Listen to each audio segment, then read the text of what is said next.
The number one Chase Field moment took place on November 4th, 2001. A month before the World Series began, Americans had experienced one of the most troubling moments in the nation's history when a series of terrorist attacks occurred and the baseball season had to be put on hold for days.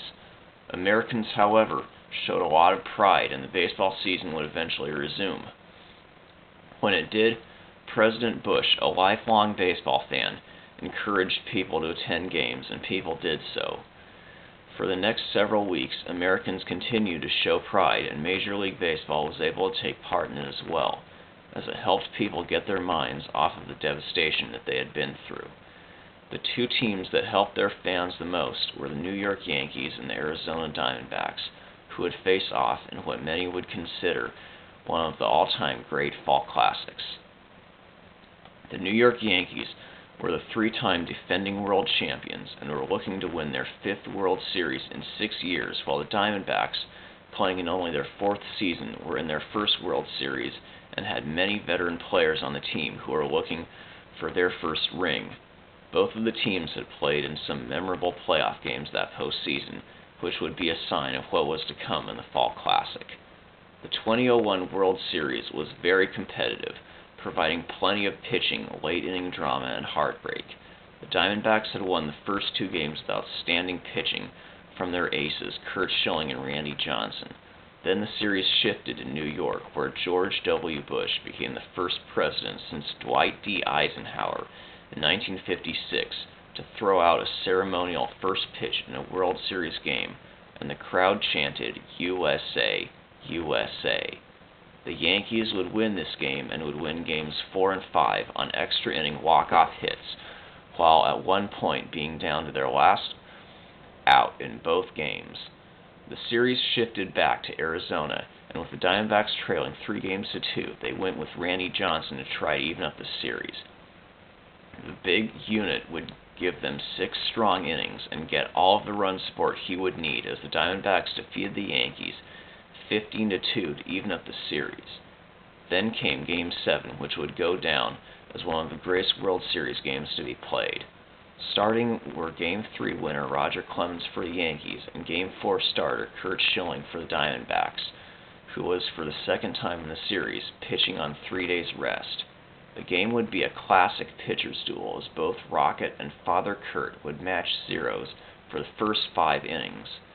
Then the Diamondbacks struck in the bottom of the 6th.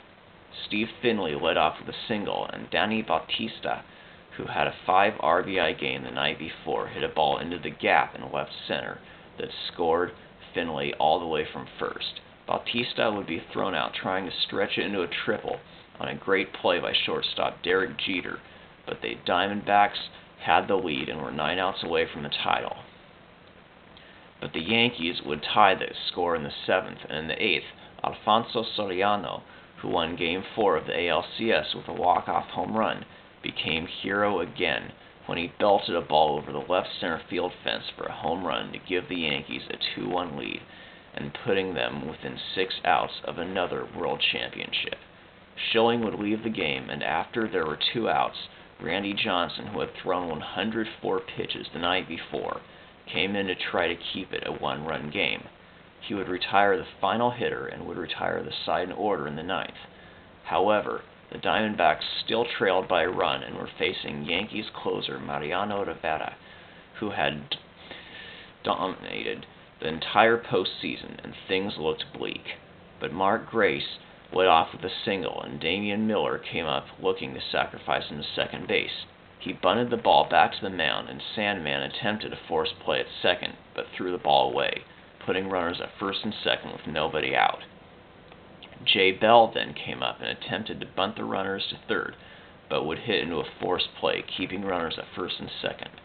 Now with 1 out, Tony Womack, who provided the walk-off hit that won Game 5 of the division series, became hero again when he hit a double down the right field line, tying the game and putting the winning run at third base, with 97 World Series hero and 01 NLCS MVP Craig Counsell coming to the plate. Rivera would hit Counsell, and Luis Gonzalez, having a career year, came up with a chance of a lifetime with a crowd of 49,589 cheering him on, Gonzo would secure his spot in World Series lore when he lined a single into left center, scoring Jay Bell with the winning run, giving the Diamondbacks their first World Championship, making co-series MVPs out of Randy Johnson, Curt Schilling, and making the Diamondbacks the fastest team ever to win a World Series.